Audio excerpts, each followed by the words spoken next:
Kita ke sorotan lainnya, Saudara. Presiden Amerika Serikat Donald Trump mengumumkan tarif baru sebesar 10% pada hampir semua barang impor yang masuk ke Amerika. Di samping itu, ia memberlakukan tarif timbal balik terhadap sejumlah negara termasuk Indonesia. Indonesia muncul pada daftar tarif imbal balik yang diumumkan Trump pada hari Rabu waktu setempat. Disebutkan Indonesia menerapkan tarif sebesar 64% untuk barang-barang dari Amerika Serikat. Amerika Serikat kemudian mengenakan tarif sebesar 32% terhadap barang-barang Indonesia yang dijual di Amerika. Trump mengatakan negaranya akan menggunakan uang yang dihasilkan dari tarif untuk mengurangi pajak dan membayar utang nasional.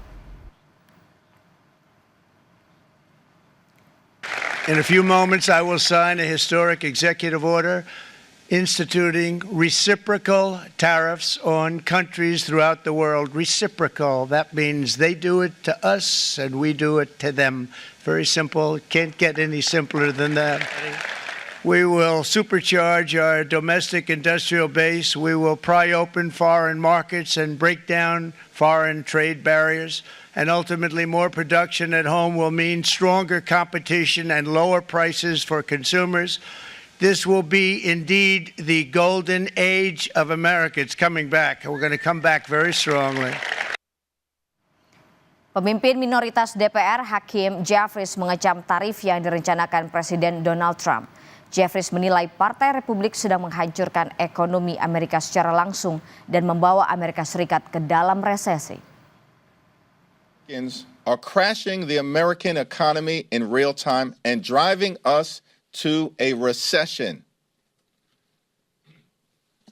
This is not Liberation Day, it's Recession Day in the United States of America. That's what the Trump tariffs are going to do. Crash the economy, which has been happening since January 20th of this year. And the American people are taking note. Terkait kebijakan tarif timbal balik Amerika Serikat sebesar 32% untuk Indonesia, pengamat ekonomi Bima Yudhistira mengingatkan potensi pelemahan nilai tukar rupiah dan kontraksi pasar modal. Akibatnya sejumlah sektor bisnis berpotensi menerapkan efisiensi hingga pemutusan hubungan kerja. Bima pun menyarankan Bank Indonesia segera melakukan operasi moneter dan menyesuaikan suku bunga acuan sebesar 50 basis poin. Sementara itu pemerintah sampai saat ini belum memberikan tanggapan soal penerapan tarif timbal balik Amerika Serikat terhadap Indonesia. Melalui pesan kepada para wartawan, Kemenko Perekonomian mengatakan masih memerlukan pembahasan secara komprehensif di tataran masing-masing kementerian dan lembaga.